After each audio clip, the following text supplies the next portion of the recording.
नमस्कार, आपका राज्य आपकी खबर देख रहे हैं आप और मैं हूं संगीता झा। बुलेटिन में शुरुआत करेंगे यूपी के खबर के साथ। यूपी के फर्रुखाबाद से खबर है, जहां पुलिस अधीक्षक आरती सिंह के निर्देश पर लोगों को नए भारतीय न्याय संहिता की जानकारी देने हेतु अभियान चलाया गया।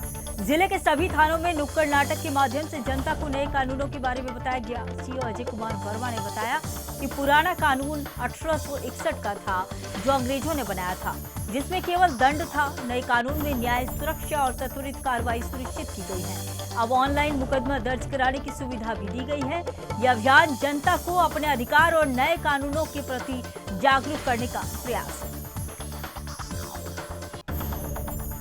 और भारतीय साक्ष्य अधिनियम जो नए क्राइम्स को, जैसे साइबर सिक्योरिटी हो गया, चेन स्नैचिंग हो गया, टेररिज्म हो गया, मॉब लिंचिंग हो गया, ऐसे नए क्राइमों को भी समाहित किया गया है नए लॉ में।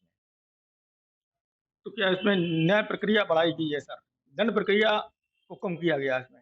जी हाँ, दंड से न्याय की तरफ पूरी कानूनी प्रक्रिया को लाया गया है। पहले आप लोगों को पता होगा, मेनली लॉज़ में ये होता था कि बहुत सारा टाइम लग जाता था न्यायिक प्रक्रिया में। तो इसमें समयबद्ध न्याय कर दिया गया है। चार्जशीट दाखिल होने का, फास्ट ट्रैक का कोर्स होने का, तो पूरी न्यायिक प्रक्रिया को समयबद्ध कर दिया गया है। नया जो है सज़ाएँ भी लाई गई हैं, जैसे कम्युनिटी पुलिसिंग जैसी सज़ा लाई गई है, जो छोटे-मोटे 5,000 से कम की चोरी हुई या पहला अपराध अगर किसी ने किया है। यूपी के जनपद अमरोहा के धनोरा सीपिया घाट पर लगने वाले गंगा मेले का क्षेत्रीय विधायक राजीव तरारा ने फीता काटकर उद्घाटन किया। आपको बता दें कि धनोरा के सीपिया घाट पर 17 साल से लगातार गंगा मेला लगता आ रहा है, जिसका शुभारंभ क्षेत्रीय विधायक ने फीता काटकर किया।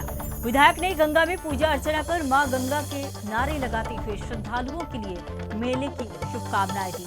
हालांकि पश्चिमी यूपी का ऐतिहासिक गंगा मेला तिगरी में लगता है, लेकिन इस बार श्रद्धालुओं के लिए गंगा का घाट सुविधाजनक बताया जा रहा है। दलदल काफी होने से श्रद्धालुओं को असुविधा हो रही है, जिसके मुकाबले सीपिया घाट पर श्रद्धालुओं के लिए बहुत ही अच्छा घाट बना हुआ है। और इस बार इस मेले में 3 से 4 लाख श्रद्धालु आने की उम्मीद जताई जा रही है, जिसका समापन 5 नवंबर को होगा। गंगा मेले पर काफी दुकान पहुंच चुकी है और इस बार ये मेला भव्य माना जा रहा है। ये हमारे धनोरा विधानसभा के सीपिया घाट पर बहुत पुराने समय से मेला लगता आ रहा है, कार्तिक पूर्णिमा के अवसर पर। तो मैं आज इस शुभारंभ के अवसर पर हमारे आदरणीय महाराज जी और इस क्षेत्र के सम्मानित सभी गांवों के प्रधान, यहाँ के हमारे भारतीय जनता पार्टी के मंडल के अध्यक्ष, हमारी विधानसभा के संयोजक और बछनायू के मंडल अध्यक्ष के साथ साथ पार्टी के वरिष्ठ कार्यकर्ता साथ में उपस्थित रहे और प्रशासन की तरफ से तहसीलदार और उनके अन्य सहयोगी यहाँ पर उपस्थित रहे। यहाँ लगभग 2.5 से 3 लाख श्रद्धालु प्रत्येक वर्ष माँ गंगा जी में स्नान करके पुण्य कमाने के लिए आते हैं। ये पूर्णतया ग्रामीण क्षेत्र का मेला है।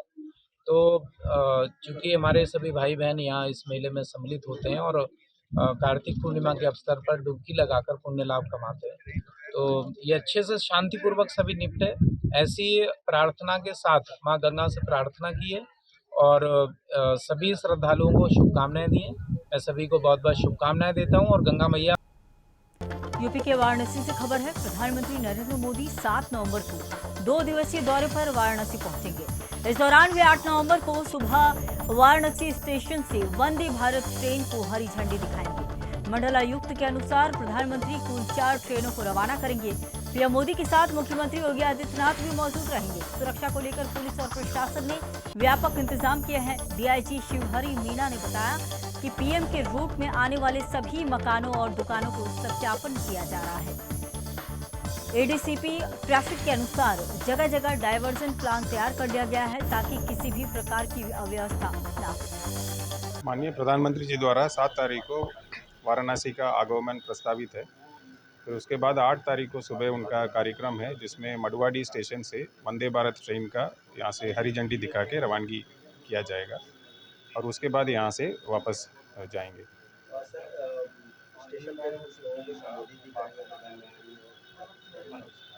हाँ, कुछ लोगों को संबोधित भी करेंगे वो रवानगी के साथ। नहीं, शाम को होगा 5 बजे के बाद। हाँ, सीएम सर भी आएंगे। टोटल 4 ट्रेनों का होगा और यहाँ से वाराणसी से खजुराहो के लिए जो ट्रेन एक सम्मिलित है, बाकी तीनों अलग-अलग जगह से। देखिए, माननीय प्रधानमंत्री जी के कार्यक्रम को लेके व्यापक तैयारियां पुलिस प्रशासन ने करी है, जिसमें एक और जो कार्यक्रम स्थल जितने भी हैं उन पर 3 टियर सिक्योरिटी प्लान तैयार किया गया है। आसपास के 3 किलोमीटर के दायरे में हम लोगों ने सैनिटाइज करना शुरू कर दिया है। किराएदारों का और मकान मालिकों का सत्यापन हम लोग करवा रहे हैं। होटल ढाबों की चेकिंग शुरू कर दी है। बॉर्डरों पर चेकिंग फ्रिस्किंग हो गई है। बाकी जो व्यवस्थाएं हैं उनके माध्यम से माननीय प्रधानमंत्री। अब बात करेंगे रायबरेली की। यूपी के रायबरेली में डलमऊ कार्तिक मेला को लेकर प्रशासन हाई अलर्ट पर है।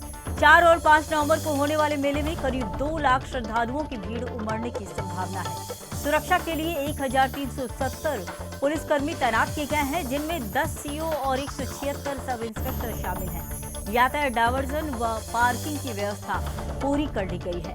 स्वास्थ्य सेवाएं भी अलर्ट मोड पर हैं। जिलाधिकारी हर्षिता माथुर और एसपी डॉक्टर यशवीर सिंह ने अधिकारियों को निर्देश दिए हैं कि समन्वय बनाकर शांतिपूर्ण और सुरक्षित तरीके से मेला संपन्न कराया जाए। देखिए, ये एक ऐतिहासिक हमारे यहाँ का आयोजन होता है। आप सभी लोग जानते हैं कि ये हमारा डलमऊ कार्तिक मेला होता है। आज डलमऊ तहसील के जो हेडक्वार्टर है वहाँ पर ऑन द स्पॉट विजिट्स के लिए और निरीक्षण के लिए और साथ ही साथ जो हमारे सभी संबंधित विभाग हैं उन सभी के जो संबंधित अधिकारी हैं जिनको जिम्मेदारी दी गई है उन सभी की ब्रीफिंग की गई है। इसमें मुख्य रूप से हमारी विद्युत विभाग है, पीडब्ल्यूडी है, चिकित्सा विभाग है, पशु चिकित्सा विभाग है, स्वास्थ्य विभाग है और साथ ही साथ हमारा जो बिजली विभाग है, सभी जो संबंधित विभाग है उनके जो अधिकारीगण हैं उनको अपनी। यूपी के मेरठ विकास प्राधिकरण के गेट पर किसानों ने मुआवजे की मांग को लेकर ताला जड़ दिया और धरना शुरू कर दिया। यह आंदोलन 2015 में वेद व्यास पूरी योजना के समझौते से जुड़ा है। किसान पिछले 67 दिनों से धरने पर हैं, लेकिन समाधान न मिलने पर अब उन्होंने मुख्य द्वार पर ट्रैक्टर ट्रॉली लगातार रास्ता बंद कर दिया है लगाकर। सचिव और किसानों के बीच नोकझोंक भी हुई। किसानों ने चेतावनी दी है कि अगर 11 नवंबर तक समाधान नहीं मिला तो वे 12 नवंबर से अनिश्चितकालीन धरना शुरू करेंगे। यूपी के कौशाम्बी जिले के थाना संदीपन घाट क्षेत्र में गौकशों से पुलिस की मुठभेड़ हो गई। पुलिस ने 2 अभियुक्तों को गिरफ्तार कर लिया है, जिनमें एक जफर अहमद गोली लगने से घायल हुआ।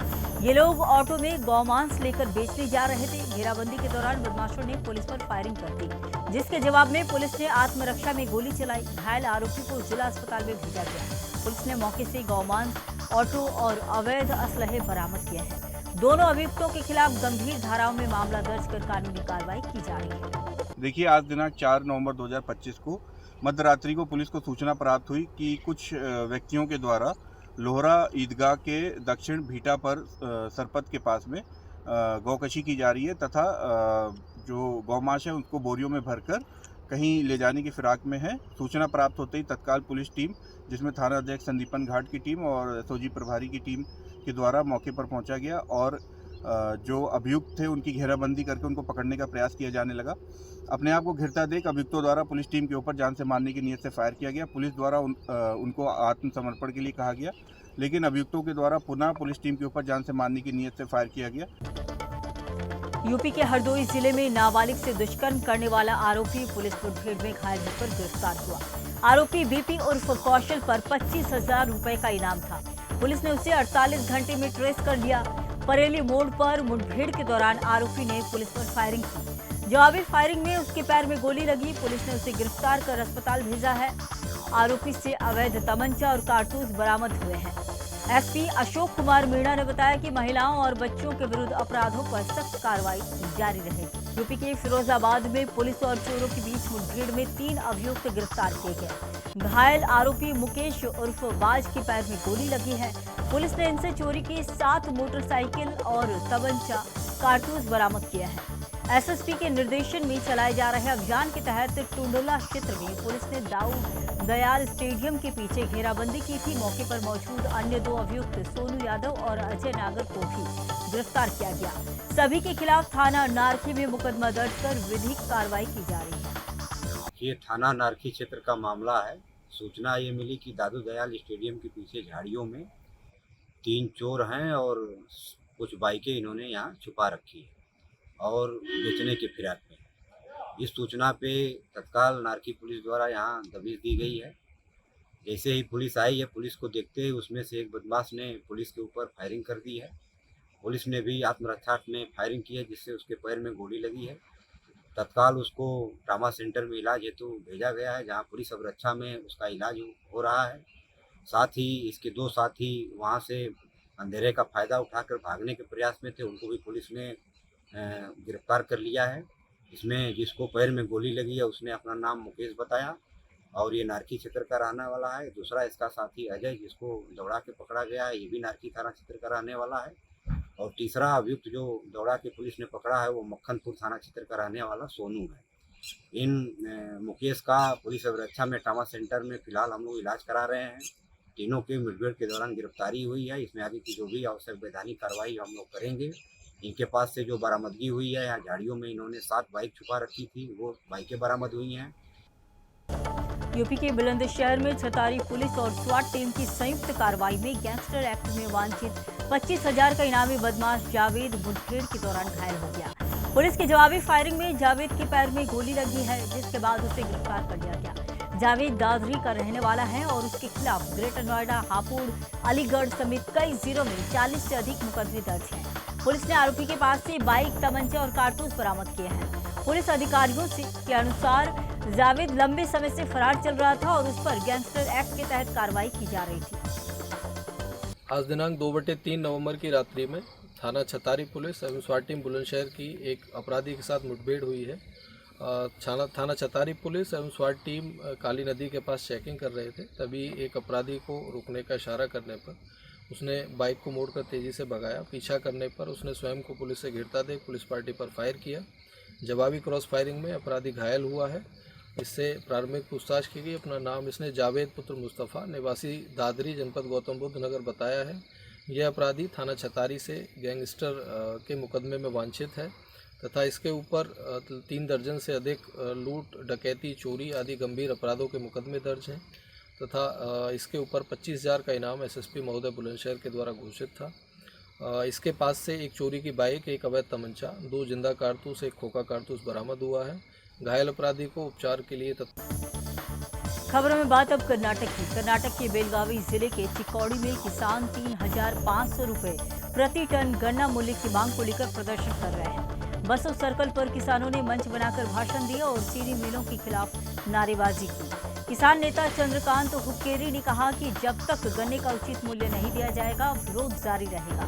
प्रदर्शन में कई किसान संगठन और नेता शामिल हुए हैं। फिलहाल प्रशासन या जनप्रतिनिधियों की ओर से कोई ठोस कदम नहीं उठाया गया, जिससे किसानों में आक्रोश बढ़ता जा रहा है। इस प्रदर्शन में विभिन्न संगठन के लोग और किसान नेता शामिल हैं।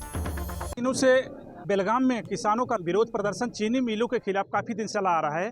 तो आज यहाँ पर कर्नाटक बेलगाम जिले के चिक्कोड़ी में जो यहाँ पर किसान लोग हैं, चीनी मिलों के खिलाफ काफ़ी यहाँ पर धरने पर बैठे हुए हैं, क्योंकि जो गन्ने का जो बिल है 1 टन के लिए 3500 रुपये की मांग को लेकर यहाँ पर धरना प्रदर्शन चल रहा है। तो आज हमारे साथ यहाँ किसान चंद्रकांत हुक्केरी जी हैं, उनसे हम बात करेंगे। सर, ये क्या है पूरा सर एक मामला?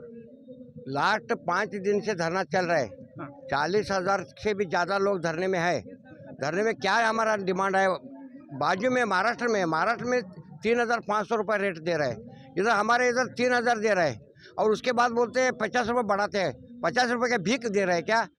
बाजू में 3,500 है, हमारे को 3,050 देते हैं बोलते हैं। इधर का किसान लोग क्या करना चाहिए, इसलिए वो धरना कर रहे हैं। अभी शुगर का रेट डबल हो गया, यूरिया का रेट डबल हो गया, दारू का रेट डबल हो गया, सल्फेट का रेट डबल हो गया, मगर हमारे गन्ने का रेट डबल नहीं पूछ रहे। हम 3,000 का रेट है, अभी 6,000 नहीं पूछ रहे, 3,500 रुपये पूछ रहे। 3,500 देने तक ये धरना छोड़ते नहीं। हम धरना करने वाले, अभी 5वां दिन है, अभी तक गवर्नमेंट से कुछ मैसेज आया नहीं। कल डीसी साहब आके बातचीत करके गए, मगर डीसी साहब क्या कर सकते हैं? डीसी साहब आदेश कर सकते हैं, मगर गवर्नमेंट उनको बोलना चाहिए। गवर्नमेंट साहब बोलने के बाद वो आदेश हो सकता है। और इधर क्या है, सब गवर्नमेंट में जो लोग हैं, वो लोगों की फैक्ट्रियाँ है, वो लोगों की फैक्ट्रियाँ है। फैक्ट्री बोले तो गवर्नमेंट है, गवर्नमेंट बोले तो फैक्ट्री है। इसके लिए वो अभी तक डिक्लेयर नहीं किया है। 3,500 रुपये डिक्लेयर होने के बाद अब सब हम इंसान लोग क्या लोग हैं हमारा किसान लोग वो धरना वापस लेंगे। तब तक ये धरना रात और दिन चलते ही रहेगा। चिक्कोड़ में चालू है और मूडलगी में चालू है और सब तरफ चालू है। इधर सब कर्नाटक सब तरफ चालू है, बेलगाम में चालू है, निपानी बेड़किया सब तरफ धरना चालू है। ये धरना कंटिन्यू ऐसा ही रहेगा। नहीं, कई दिनों से सर ये जो लाखों यहाँ पर किसान जो है इस धरने में बैठे हुए हैं, तो अगर मान लीजिए 3,500 रुपये उसका जो निर्णय नहीं आया तो उसके आगे आपका क्या है प्रदर्शन? वो निर्णय आना ही चाहिए, आना ही चाहिए। नहीं आएगा तो कैसा होगा? हम महाराष्ट्र में फिर गन्ना महाराष्ट्र में भेज देंगे। हम गन्ना प्रोडक्शन हमारा है, हम किसी को बेच सकते हैं। हम क्या आपके गुलाम नहीं है? इससे ज़्यादा है। हाँ, किधर ज़्यादा मिलेगा उधर हम गन्ना बेचने वाले हैं। हमारा स्वतंत्र भारत है, ये किसी का हम गुलाम नहीं है। 3,700 भी देने वाले है महाराष्ट्र में, इसलिए हम 3,500 डिक्लेयर किए। खबर मध्य प्रदेश के इंदौर से है। बता दें कि सुख्यात हिंदी कवि डॉक्टर आशुतोष दुबे को अखिल भारतीय सावित्री मदन डागा साहित्य सम्मान 2025 के लिए चुना गया। डॉक्टर मदन डागा ट्रस्ट द्वारा दिए जाने वाले इस प्रतिष्ठित सम्मान के लिए इस बार उनकी काव्य कृति संयोगवश को चयनित किया गया है। निर्णायक मंडल में कवि नरेश सक्सेना, लेखक आलोचक श्री प्रकाश मिश्र और लेखिका अलका सरावगी शामिल थे। सम्मान समारोह आगामी दिसंबर में जोधपुर में होगा, जहां उन्हें 51,000 रुपए सम्मान पत्र और स्मृति चिन्ह प्रदान किया जाएगा। मध्य प्रदेश के निवासी दुबे अंग्रेजी साहित्य में PhD हैं। उनकी चर्चित कविता संग्रह चोर दरवाजे से असंभव सारांश आदि शामिल रहे हैं और उन्हें रजा पुरस्कार, केदार सम्मान और माखनलाल चतुर्वेदी पुरस्कार सहित कई सम्मान मिल चुके हैं। बिहार के गया में पूर्व केंद्रीय मंत्री स्मृति ईरानी ने प्रेस कॉन्फ्रेंस कर कहा कि बिहार की स्वाभिमानी महिलाओं को मुख्य धारा में लाने का कार्य NDA सरकार ने किया। उन्होंने आगे कहा कि प्रधानमंत्री नरेंद्र मोदी का धन्यवाद करते हुए जन धन योजना के माध्यम से महिलाओं को आर्थिक रूप से सशक्त बनाया गया। स्मृति ईरानी ने कहा कि प्रधानमंत्री का संकल्प है कि सरकारी योजनाओं का हर लाभ सीधे लाभार्थियों तक पहुंचे। डबल इंजन सरकार ने महिला सुरक्षा के लिए शौचालय बनाए, उज्ज्वला योजना से रसोई को धुएं से मुक्त किया और छोटे व्यवसायों से 11 लाख से अधिक महिला समूहों को सशक्त किया। जो आरजेडी नहीं कर पाई वो प्रधानमंत्री मोदी ने कर दिखाया। क्या आपने कभी भी बिहार के इतिहास में गरीब परिवार तक हर महीने मुफ्त का राशन पहुंचते देखा? क्या आपने कभी भी बिहार के इतिहास में गरीब किसान के पास 6,000 रुपया सीधा उसके बैंक के खाते में पहुंचता देखा? 76 लाख वो किसान इस बात की गवाही है कि मोदी है तो ये भी मुमकिन। क्या आपने बिहार के इतिहास में कभी भी एक गरीब परिवार के लिए मकान बनाते हुए केंद्र की सरकार को देखा? क्या आपने बिहार के इतिहास में कभी भी महिलाओं के लिए अलग से शौचालय बनने के प्रयास को देखा और उसको फलीभूत होते देखा? तो आज चाहे बिजली की व्यवस्था हो, चाहे गरीब के लिए पक्का मकान हो, चाहे शौचालय हो, चाहे स्वच्छ पीने का पानी हो, यहाँ तक कि 32 लाख बिहार की वो बहनें जो गर्भावस्था में हैं, उनको भी मातृ वंदना योजना के अंतर्गत बिहार में अगर कोई कैश ट्रांसफर हुआ है तो वो NDA। बिहार के पटना में नेता प्रतिपक्ष तेजस्वी यादव ने प्रेस कॉन्फ्रेंस कर कहा कि बिहार में चुनाव प्रचार पूरे जोश से जारी है और पहले चरण का प्रचार जल्द समाप्त हो जाएगा। उन्होंने दावा किया कि इस बार जनता ने वर्तमान सरकार को उखाड़ फेंकने का मन बना लिया है। तेजस्वी ने आगे कहा कि महिलाएं, युवा और सभी वर्ग के मतदाता इस बदलाव को लेकर उत्साहित हैं। उन्होंने ऐलान किया है कि अगर उनकी सरकार बनी तो मकर संक्रांति के दिन यानी कि 14 जनवरी को मान बहन योजना के तहत राज्य की हर महिला के खाते में 1 साल का 30,000 रुपए जमा कराया जाएगा। दिया है, इसमें कुछ अन्य बातें जो हम बताना चाहेंगे किसानों को लेकर के। जो धान का हो या गेहूं का हो, MSP पे इन लोगों को आज भी सरकार ने इन 2 फसलों पे MSP पे अभी भी नहीं मिलता है, दिया जाता है किसानों को। MSP पे नहीं दिया जाता, उससे जो है कम ही जो है किसानों को मिल पाता है। बिचौलिया जो है उनको फायदा होता है। हम लोगों की सरकार आएगी तो किसानों को प्रोत्साहन के रूप में जो धान का एमएसपी के अतिरिक्त 300 रुपए प्रति क्विंटल के दर पर अतिरिक्त बोनस का जो है भुगतान किया जाए। यानी जो धान का जो न्यूनतम समर्थन मूल्य है उसके अतिरिक्त 300 रुपया जो है हम देंगे, और जो गेहूं खरीद पर न्यूनतम समर्थन मूल्य के अतिरिक्त 400 रुपया। आपका राज्य आपकी खबर में इतना ही। देश दुनिया के अन्य तमाम खबरों के लिए बने रहिए सुदर्शन न्यूज के साथ। जय हिंद।